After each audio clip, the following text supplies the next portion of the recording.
Sud Radio. Ça va mieux en le disant. Jean Dorido. Bonjour Jean. Bonjour Laurence. Alors ce matin, vous avez décidé, à l'occasion entre autres des événements de la semaine dernière et de l'hommage qui a été rendu mercredi à la mémoire d'Arnaud Beltrame, ce gendarme qui est mort en héros, de revenir sur la psychologie de l'acte héroïque, c'est ça ?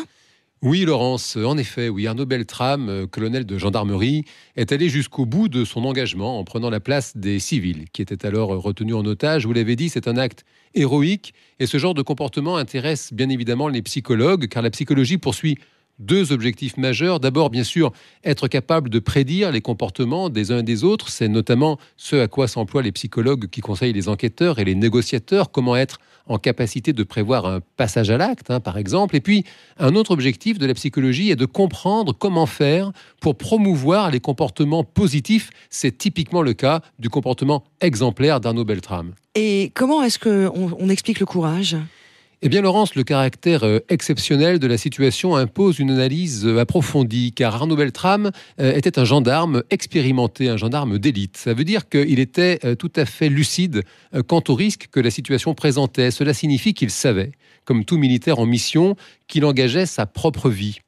Or, la psychologie nous apprend que tout acte répond à une motivation, la poursuite d'un but. Et les théories de la motivation expliquent que le tout premier objectif que poursuit un individu, c'est justement sa sécurité physique. C'est le fameux instinct de survie, un réflexe commun à tous les mammifères. Cela veut dire qu'au regard de la psychologie classique de la motivation, le sacrifice serait impossible. Il faut donc trouver la réponse ailleurs. Alors, on la trouve où, cette explication, Jean ?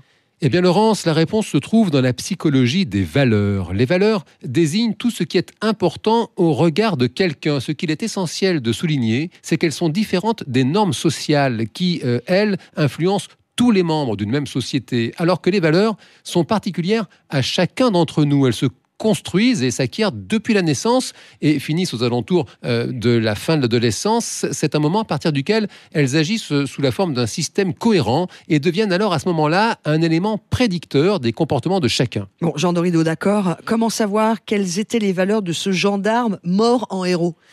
Eh bien, nous pouvons tenter de deviner quelles étaient ces valeurs en nous basant sur des informations que la presse a diffusées. Nous savons bien sûr qu'Arnaud Beltrame était militaire. Nous savons également qu'il était catholique et franc-maçon. Cela invite à chercher à identifier les dénominateurs communs à cette triple appartenance, car chacun de ces groupes véhicule bien sûr des valeurs fortes, au premier rang desquelles se trouve sans doute la fraternité. On peut imaginer qu'Arnaud Beltrame envisageait son prochain comme un frère. Les combattants à l'armée sont des frères d'armes. On connaît chez les chrétiens cette fameuse formule « mes bien chers frères, mes bien chères sœurs ».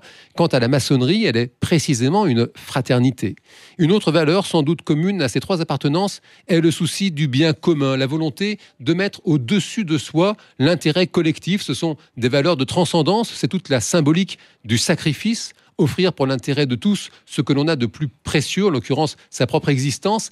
Et c'est alors que la dimension humaniste et universaliste devient essentiel et fait même toute la différence, car nous voyons, hélas, depuis longtemps, depuis trop longtemps, des terroristes qui s'offrent en sacrifice, bardés de ceintures d'explosifs, dans le but de tuer.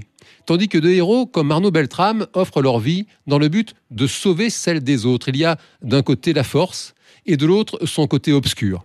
Les chrétiens du monde entier se préparent à célébrer la Pâque, c'est la fête de la résurrection, qui rappelle symboliquement que la lumière triomphe toujours des ténèbres, alors que ce soit la lumière de la connaissance ou celle de l'amour universel.